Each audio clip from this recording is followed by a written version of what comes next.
Hello दोस्तों, आप सभी का स्वागत है मेरा यूट्यूब चैनल सुबह स्टडी पे। तो चलिए शुरू करते हैं आज की क्लास। आज हम लोग पढ़ेंगे जो एडुटेरिया का बुक है जिसमें 50 क्वेश्चन दिया गया है। जो 7500 जीके जीएस है उसका सेट नंबर रहेगा 36 और ये सभी एग्जाम के लिए महत्वपूर्ण है। तो चलिए देखते हैं। इसमें पहला क्वेश्चन हो जाएगा। पहला क्वेश्चन है अगेयवादी संप्रदाय के संस्थापक कौन थे? तो अगेयवादी संप्रदाय के संस्थापक हो जाएंगे संजय बेटलिपुत्र। और कुछ महत्वपूर्ण संप्रदाय उसे देखते हैं। बरकरी संप्रदाय के संस्थापक कहेगा तो नामदेव हो जाएंगे। वही श्री वैष्णव संप्रदाय के संस्थापक हो जाएंगे रामानुज। 2 नंबर हो जाएगा ऐहोल में दुर्गा मंदिर का निर्माण किसके शासनकाल में हुआ था? ऐहोल में दुर्गा मंदिर का निर्माण हुआ था चालुक्य के शासनकाल में। जो ऐहोल अभिलेख है इसका संबंध कहेगा तो पुलकेशिन द्वितीय से हो जाएगा। और चालुक्य वंश के संस्थापक कहेगा तो पुलकेशिन प्रथम थे। सातवाहन वंश के संस्थापक कौन थे? सिमुख। पल्लव वंश के संस्थापक हो जाएंगे सिंह विष्णु। पल्लव वंश की राजधानी आपसे पूछेगा तो ये हो जाएगा कांचीपुरम। चोल वंश के कौन संस्थापक थे? तो ये थे विजयालय। चोल वंश के कहेगा राजधानी कहाँ थी? तो तंजावुर थी। आगे बढ़ते हैं। 3 नंबर क्वेश्चन हो जाएगा। 3 नंबर क्वेश्चन है तकोलम का युद्ध किसके मध्य हुआ था? तकोलम के युद्ध हुआ था चोल एवं राष्ट्रकूटों के मध्य। चोल एवं राष्ट्रकूटों के मध्य हुआ था। चोल वंश के संस्थापक तो विजयालय थे। राष्ट्रकूट वंश के संस्थापक कहेगा तो दंती दुर्ग हो जाएंगे। राजधानी कहाँ थी? तो मानेखेत थी। 4 नंबर हो जाएगा सैयद बंधुओं ने मराठों के सहयोग से किस मुगल सम्राट को सत्ता से हटाकर उनकी हत्या कर दी थी? तो ये मुगल सम्राट थे फर्रुखसियार। ऑप्शन हो जाएगा सी। और फर्रुखसियार के अन्य नाम कहेगा तो इसे घृणकायर के नाम से जानते थे। लंपट मूर्ख किसे कहते थे? तो जहादर शाह के लंपट मूर्ख कहा जाता था।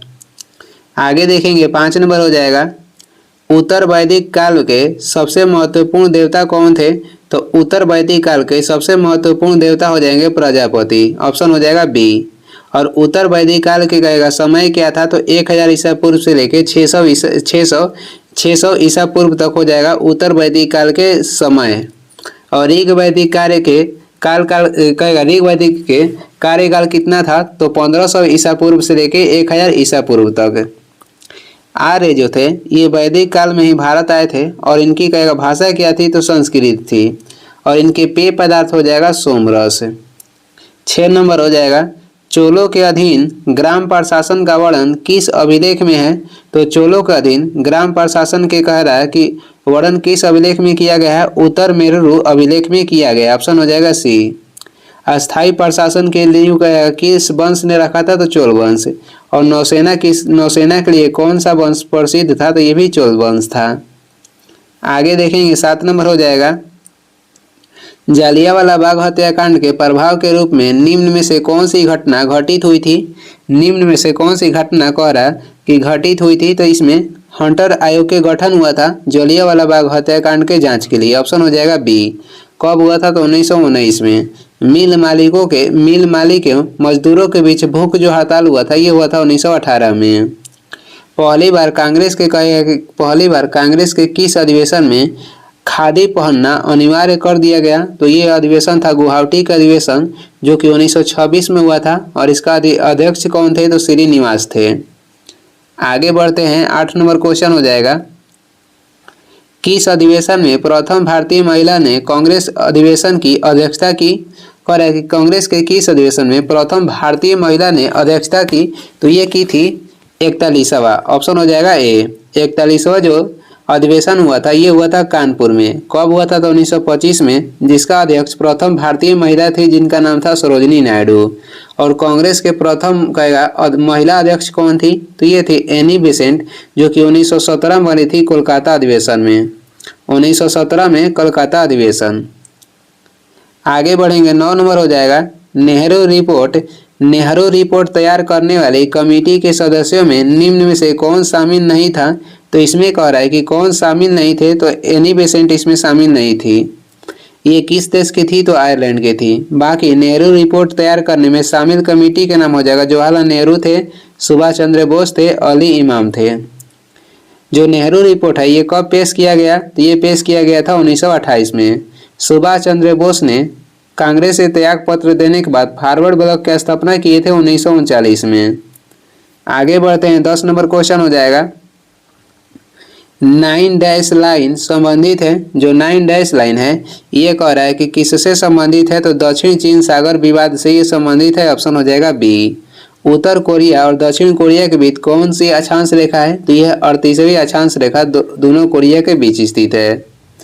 आगे बढ़ेंगे, अगला क्वेश्चन हो जाएगा 10 नंबर हो गया। 11 नंबर देखेंगे। 11 नंबर हो जाएगा, निम्नलिखित में से कौन सी झील लैगून झील का उदाहरण नहीं है। इसमें कह रहा है कौन सा झील है जो कि लैगून झील का उदाहरण नहीं है, तो पेरियार झील हो जाएगा। ऑप्शन हो जाएगा ए। और ये कहाँ पे स्थित है, तो पेरियार झील केरल में है और अष्टमुडी झील जो है ये भी केरल में है। पुलिकट झील कहेगा तो ये तमिलनाडु तथा आंध्र प्रदेश की सीमा पर है। चिल्का झील कहाँ है, तो ये उड़ीसा में स्थित है। 12 नंबर हो जाएगा, भारत में ग्रीष्मकालीन मानसून की प्रवाह की सामान्य दिशा क्या है, तो भारत में ग्रीष्मकालीन मानसून की प्रवाह की सामान्य दिशा हो जाएगा दक्षिण पश्चिम से उत्तर पूर्व की ओर। ऑप्शन हो जाएगा सी। आगे देखेंगे, जो भारत में सर्वाधिक वर्षा होती है ये होती है दक्षिण पश्चिम मानसून से, और तमिलनाडु में जो वर्षा होती है सर्वाधिक तो ये होती है उत्तरी पूर्वी मानसून से। या कह सकते हैं कि दक्षिण भारत में जो वर्षा होती है ये होती है उत्तर पूर्व मानसून से ठंडी के दिनों में।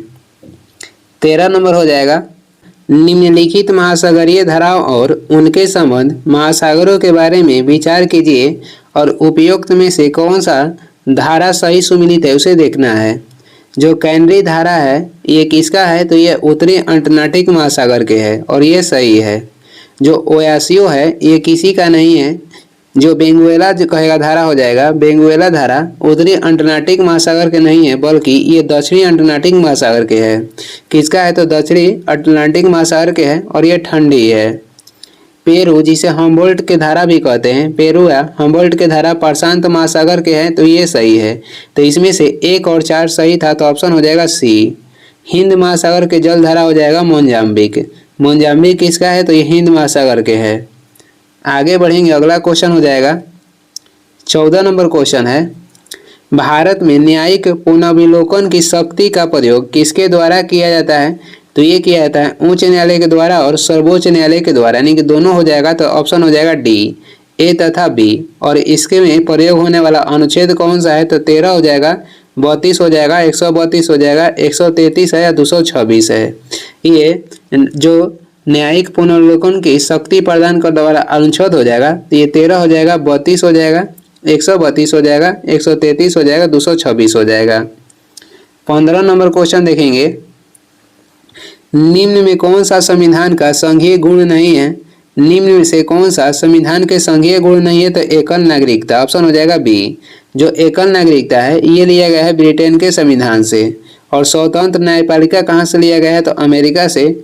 और पहली कहेगा लिखित संविधान किस देश का है, तो ये हो जाएगा अमेरिका के, जो कि लागू हुआ था 1789 में। और सबसे बड़ा लिखित संविधान हो जाएगा भारत का।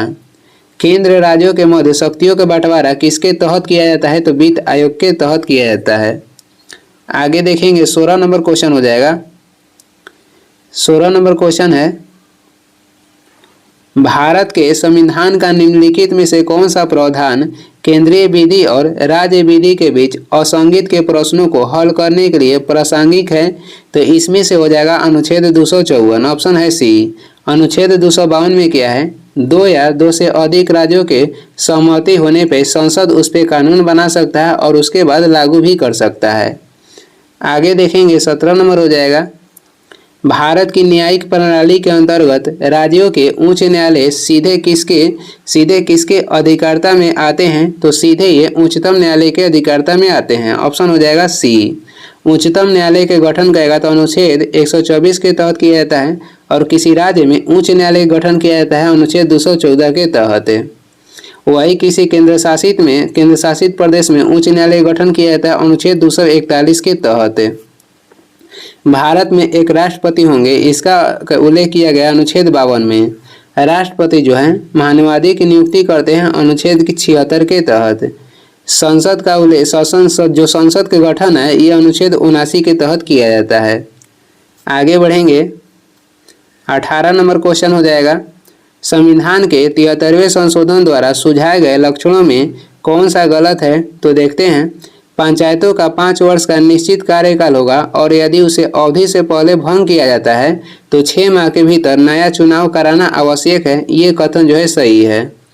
पंचायतों का चुनाव राज्य के चुनाव आयोग द्वारा कराया जाएगा, ये भी सही है। कमजोर वर्गों तथा महिलाओं के लिए अनिवार्य रूप से सीटें आरक्षित की गई है, ये भी सही है। और वित्त की जो व्यवस्था है योजना आयोग करेगा, यही गलत है। वित्त की जो व्यवस्था है राज्य के वित्त आयोग के द्वारा किया जाता है, जिसका उल्लेख किया गया अनुच्छेद 243 के आई में। आगे बढ़ते हैं। 19 नंबर हो जाएगा, दुर्गा घाटी भूतापीय ऊर्जा केंद्र कहाँ पे स्थित है? दुर्गा घाटी भूतापीय ऊर्जा केंद्र ये स्थित है लद्दाख में। ऑप्शन हो जाएगा ए। जो कुल्लू घाटी है ये हिमाचल प्रदेश में स्थित है, धौलाधर तथा पीर पंजाल के बीच। हर्षिल घाटी कहाँ पे है? तो हर्षिल घाटी स्थित है उत्तराखंड में। 20 नंबर हो जाएगा, सखारोव फ्रीडम पुरस्कार किसके द्वारा दिया जाता है? सखारोव फ्रीडम जो पुरस्कार है ये किसके द्वारा दिया जाता है? यूरोपीय संघ के द्वारा। ऑप्शन हो जाएगा सी।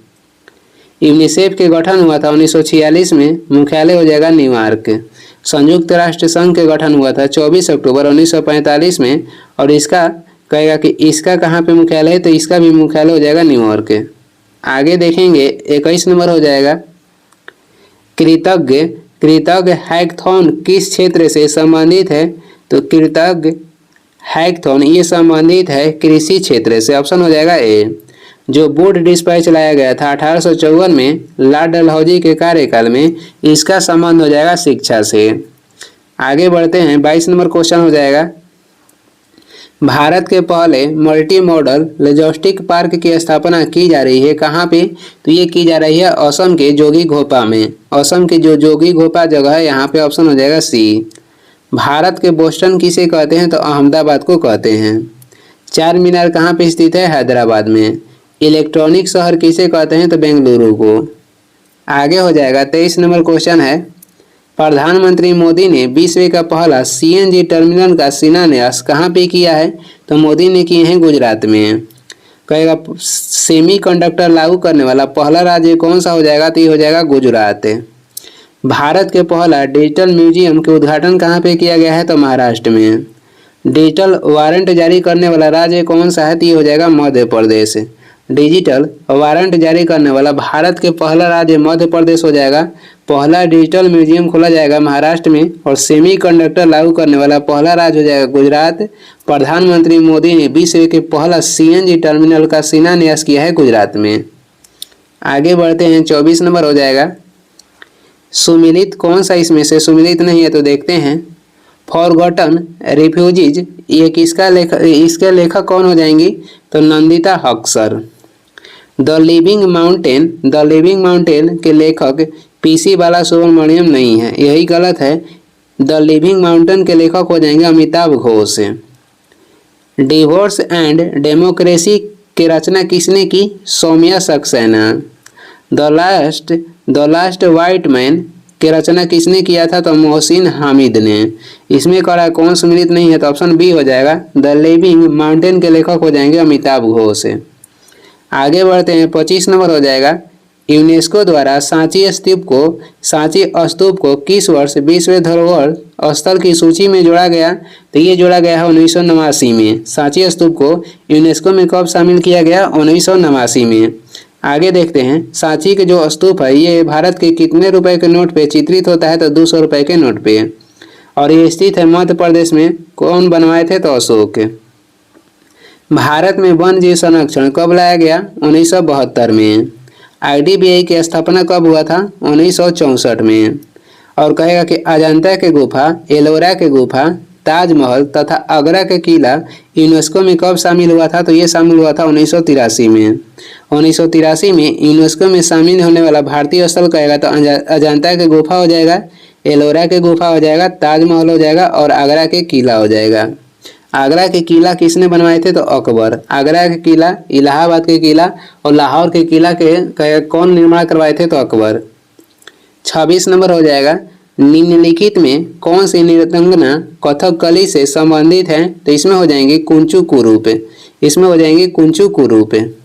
शोभना नारायण के संबंध हो जाएगा कथक से। दर्शना झावेरी के संबंध हो जाएगा मणिपुरी से।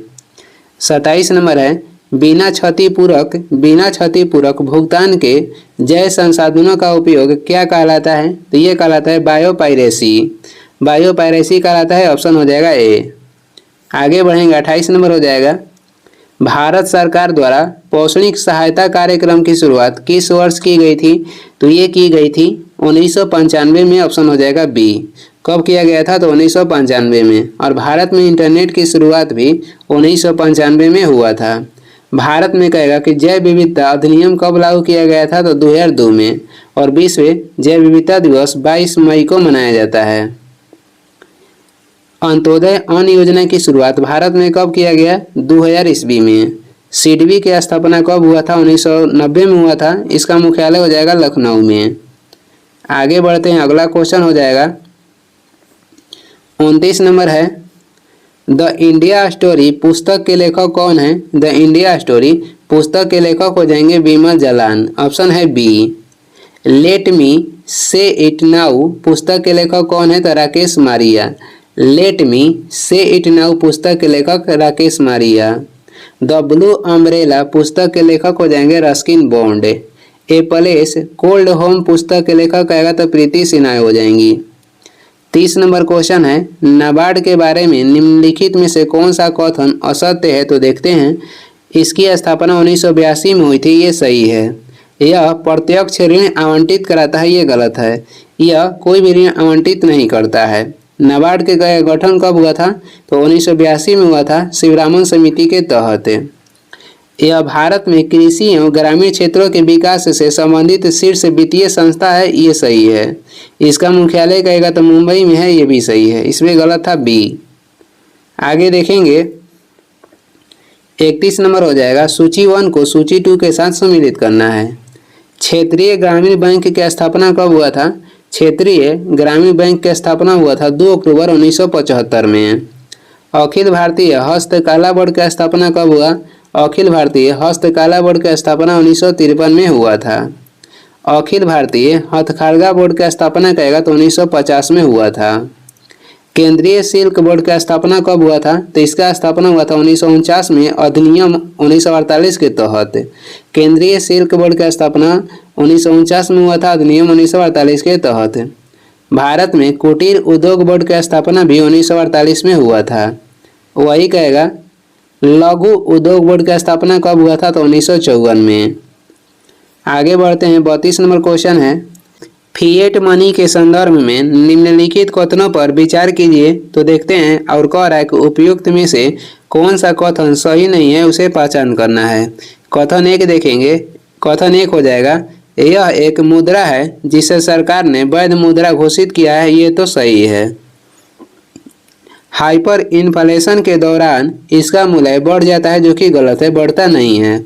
यह एक भौतिक वस्तु द्वारा समर्थित है, ये भी गलत है, ये भौतिक वस्तु द्वारा समर्थित नहीं है। तो इसमें कह रहा था कौन सा कथन गलत है? तो 2 और 3 गलत है, ऑप्शन हो जाएगा बी।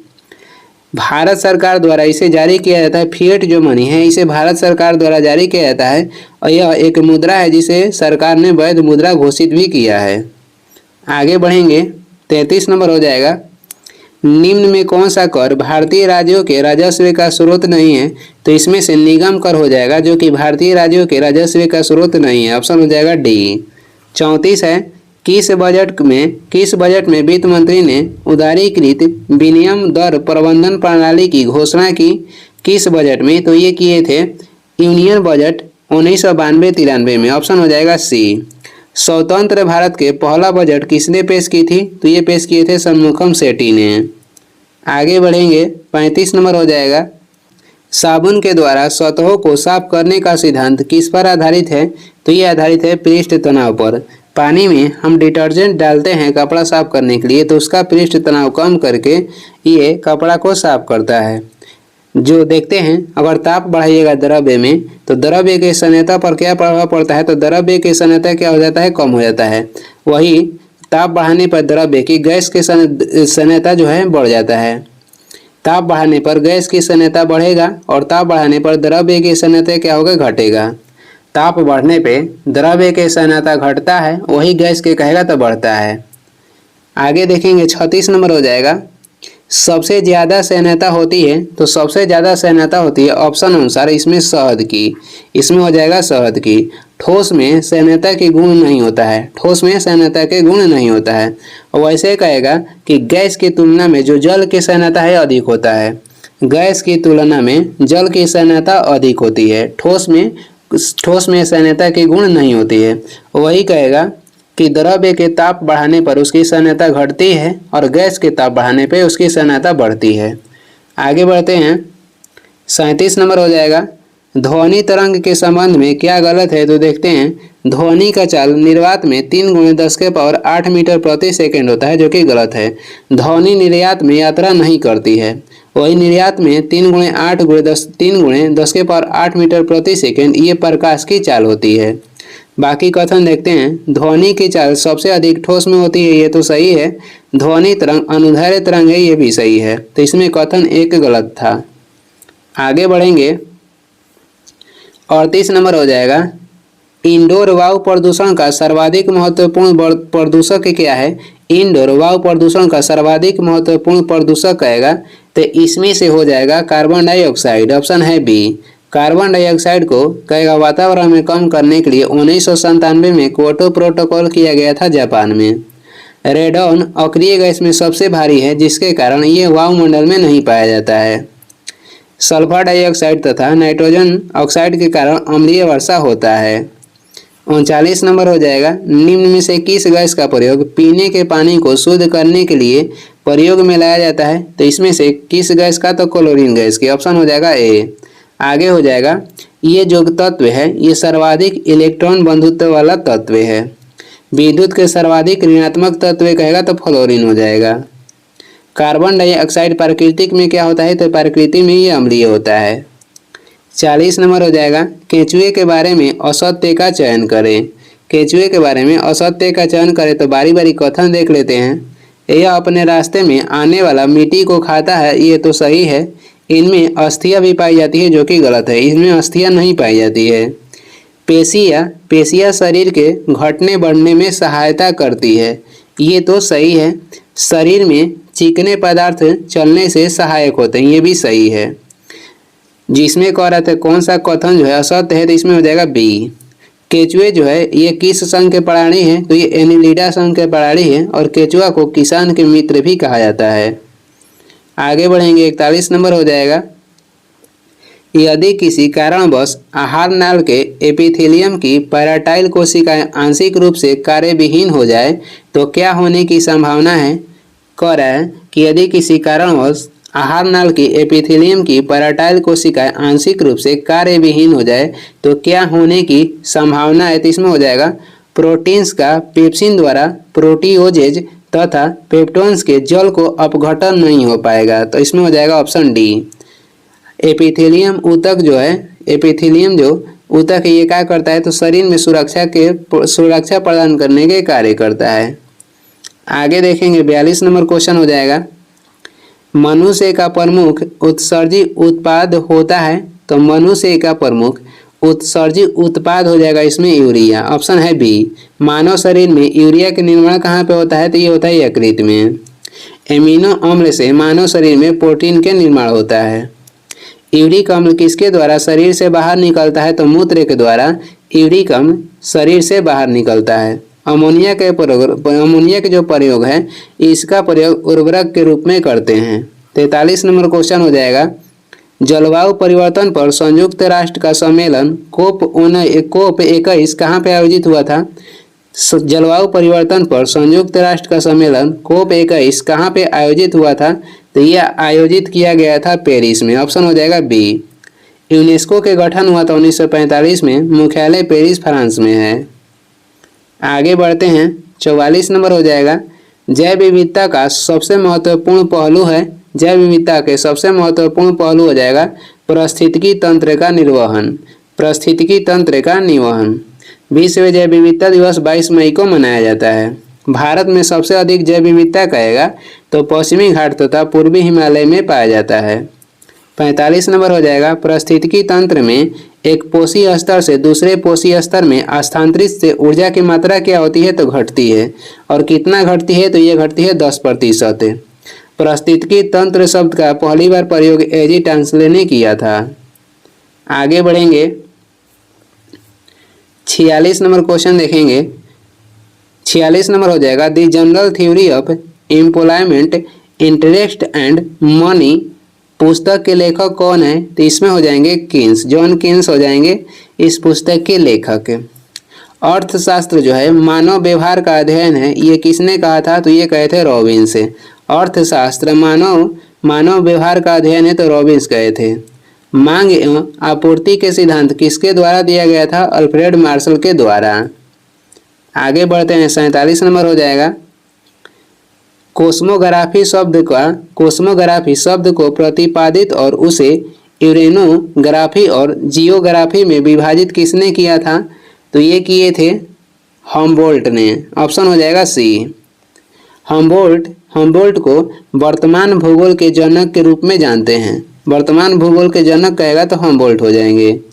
आगे बढ़ते हैं, अगला क्वेश्चन हो जाएगा 48 नंबर है अब तक कितने पूर्व राष्ट्रपतियों को भारत रत्न से सम्मानित किया जा चुका है।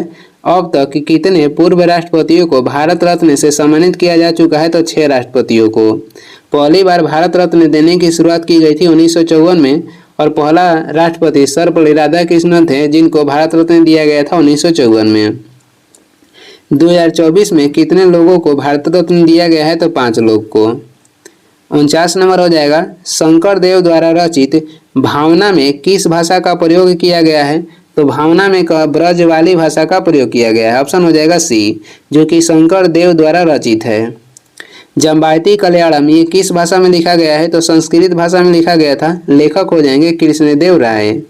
जो तोल्कापियम है ये तमिल व्याकरण है जिसका रचना किए थे तोल्कापियर। तोल्कापियम की रचना तोल्कापियर किए थे और ये तमिल व्याकरण है। आगे बढ़ते हैं 50 नंबर हो जाएगा एकाधिकार एवं अवरोधक व्यापारिक व्यवहार अधिनियम को किस वर्ष पारित किया गया तो ये पारित किया गया था 1969 में। ऑप्शन हो जाएगा ए। CISF की स्थापना भी 1969 में हुआ था। बांग्लादेश ये पाकिस्तान से अलग हुआ था कब तो ये अलग हुआ था 1971 में और इसको पूर्ण रूप से स्वतंत्रता कहेगा तो 1974 में मिला था। राजीव गांधी की हत्या हुआ था 1991 में और इनके हत्या की जांच के लिए जैन आयोग के गठन किया गया था।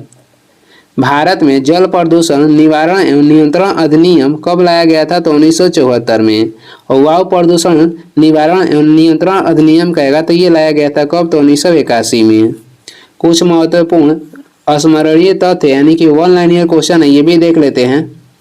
देखते हैं हिंद यूनानी शासकों में सबसे अधिक विख्यात कौन था तो ये था मीनांडर। यानी कि हिंद यूनानी जो शासक थे इसमें सबसे अधिक विख्यात हुए थे मीनांडर। मीनांडर ने नागसेन यानी कि नागार्जुन से बौद्ध धर्म की दीक्षा ली थी। मीनांडर के प्रश्न एवं नागसेन द्वारा दिए गए उत्तर इसे कहाँ संग्रहित किया गया है तो ये मिलिंद पन्हों में ग्रंथ में किया गया है। आगे देखते हैं, आगे हो जाएगा भारत में सबसे पहले हिंद यूनानी ने ही सोने के सिक्के जारी किए थे। भारत में सबसे पहले सोने के सिक्के किसने चलाया हिंद यूनानी। सर्वाधिक कहेगा तो ये चलाए थे गुप्त शासक। शुद्ध सोने के सिक्के कहेगा तो ये कुषाण शासक चलाए थे। शकों का सबसे प्रतापी शासक कौन थे तो रुद्रदामन प्रथम। इसने सुदर्शन झील का जीर्णोद्धार किया था यानी कि पुनर्निर्माण भी करवाए थे। रुद्रदामन प्रथम सबसे पहले संस्कृत भाषा में लंबा अभिलेख जारी किए जिनका नाम था गिरनार अभिलेख। रुद्रदामन प्रथम जो थे सबसे पहले संस्कृत भाषा में लंबा अभिलेख जारी किए थे जो कि गिरनार अभिलेख था। आगे हो जाएगा भारत में शक राजा अपने को क्षत्रप कहते थे। भारत में शक राजा अपने आप को क्या कहते थे क्षत्रप कहते थे। और ये इस वीडियो के लास्ट क्वेश्चन है। वीडियो को लास्ट तक देखने के लिए धन्यवाद। वीडियो पसंद आ रहा है तो लाइक कर दें, चैनल पर नए हैं तो सब्सक्राइब भी कर दें।